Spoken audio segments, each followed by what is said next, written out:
Hello, I'm Mike Hayes, and I'm here to show you two things. Learning to learn is the most vital skill in the AI frontier, and podcastlistening.com combined with sharing is the fastest way to learn how to learn AI. I've seen technology change the world, from the very first personal computers to the rise of the internet. But right now, with AI, it feels different, personal, alive. Now, back in the 1980s, I had the chance to sit down and interview Steve Jobs and Steve Wozniak. The air was absolutely alive with possibility. This is going to change everything, they told me. And you could feel it, and it did. The personal computer gave every person a chance to create, to explore, to build something that was theirs. Today, that spark is here again. But it's not about a machine on your desk. It's about intelligence, creativity, imagination, connection, all in your hands, ready to be shared.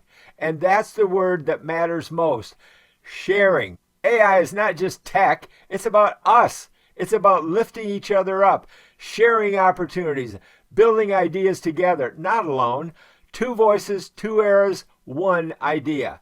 Steve Jobs in 1981 said, "The personal computer is a bicycle for the mind." Sam Altman today says AI is the next lift to abundance. A bicycle for the great discovery of AI. Same dream, same purpose. Tools to go further, faster, together. Now listen, not just to the words, but to the energy, the possibility. This story isn't past, it isn't the future, it's you right now, learning something that is amazing and then sharing it. All right, welcome to The Explainer. Today, we are going to connect the dots between two of the biggest revolutions in modern history. And trust me, the parallels are absolutely fascinating. You know, Steve Jobs famously said, creativity is just connecting things, and that's exactly what we're doing today. We're connecting two monumental moments in tech to understand the AI revolution that is unfolding all around us right now. Because to really get a handle on where we're going with AI, we first have to look back. We're going to trace the pattern from one visionary to the next and see how history, well, it doesn't really repeat, but it sure does rhyme. And it offers a powerful blueprint for what's coming next. So let's dive right in. You've got two key figures here. On one side, Steve Jobs, pretty much the architect of the personal computer era. And on the other, Sam Altman, a key architect of our current AI era. You're about to see just how aligned their thinking really is. So where does this all begin? Well, it starts with a core philosophy, this shared vision for what technology is fundamentally for. And it boils down to this, making a tool that amplifies what it means to be human.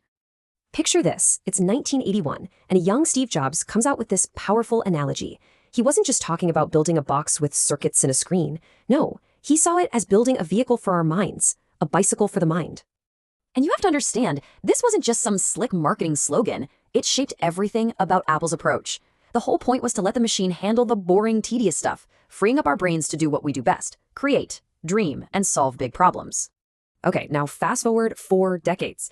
This is where it gets really interesting, because that exact same idea has roared back to life with incredible force today. And this is where that echo becomes a roar. You hear Sam Altman and other AI leaders using almost the exact same language. They see AI agents as the next evolution of this bicycle, a tool designed to demolish drudgery and unlock a whole new wave of human creativity and opportunity. It's the same vision, just with a new, more powerful engine. Okay, so a big vision is one thing, but how do you actually make it happen? Well, that brings us to our next parallel, the creation of entirely new platforms that literally reshape the world. And Jobs had this just brilliant way of explaining this shift. He said, think about the electric motor. At first, you had these giant motors in factories, but the real revolution came with the fractional horsepower motor, small motors that could go into every single appliance, bringing that power directly to you. He said the PC was going to do the exact same thing for computing power. And when you step back, you see this incredible pattern emerge. Every decade or so, a new platform is born that completely changes the game. We went from the PC to the internet to the smartphone, and now it looks like AI agents are the next massive platform shift. Right now, according to the analysts, AI platforms like ChatGPT are in that critical open window phase. They're not just pulling in hundreds of millions of users, they're attracting the developers, the builders, the creators who are making the next generation of apps on top of them. Sound familiar? It's exactly what happened with the PC and the iPhone. But let's be real for a second. These massive shifts, they can be jarring, kind of weird, even a little scary. So how do we as a society get comfortable with technology that feels so radical and world-changing? I mean, that's the big challenge, right? Every new technology has to get over this hurdle. That initial feeling is always a mix of excitement, confusion, and yeah, sometimes a little bit of fear. And Sam Altman has this perfect, simple phrase for how we get through it. It's only weird once. Just think about it. The first time you saw a self-driving car, or used GPS, or did a video call, it was weird for a minute, right? And then it just became normal. The shock wears off, and the novelty turns into utility.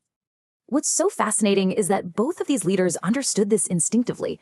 Jobs was a master storyteller. He used analogies like the bicycle to make complex tech feel familiar and less scary. Altman's strategy is a bit different, but it's aimed at the same goal. He calls it inoculating society, releasing the tech gradually with safety rails so we can all learn and adapt alongside it. And this process happens way faster than we think. Steve Jobs was pointing this out back in the 80s.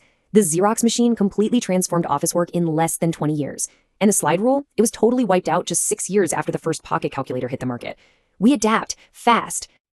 Okay, so we've seen the vision, we've seen the platform, we've seen how we adapt. The big question now is, what does all this mean for you and me right now in the middle of this thing? Look at the parallels. The tech is different, of course, a graphical interface versus AI reasoning, but the fundamental pattern, it's identical. A new tool creates a new platform that frees people up to do more creative and meaningful work. But there is one massive difference this time around, and it is absolutely mind-blowing, the sheer speed and scale. After years of work, Apple was celebrating shipping 150,000 computers by 1980. ChatGPT, it's on a path to hit 800 million weekly active users. The acceleration is it's breathtaking. So here's the ultimate takeaway. These moments, these big inflection points, they aren't just about the technology itself. They're about the new canvas they give us. They open up this huge blank space for new ideas, new businesses, and new kinds of creativity that were literally impossible the day before. Which brings us to the final and maybe the most important question. We are living through another one of these pivotal moments. Jobs gave us a bicycle for the mind. Altman is offering us an intelligent agent. The tool is here. The only question left is, what are you going to build with it? Well, you just heard it. Now, what strikes me most about all of this is the word human. Circuits, chips, networks, they're tools. People are the revolution. Steve Jobs said, no, this belongs to everyone. Sam Altman says the same thing. Every individual deserves tools to think bigger, create faster, discover deeper. Technology alone does not create change. Courage creates change. Stepping forward, learning, sharing, connecting. The garages of the past are now digital, podcastlistening.com, and the great discovery of AI Supercampus. Spaces to share, to build, to bring humanity into AI. This is your call to action. Not a story of the past, a story of you. When intelligence becomes personal, discovery becomes universal. The journey begins. Keep exploring. Keep podcast listening. Keep making the great discovery of AI the future of you.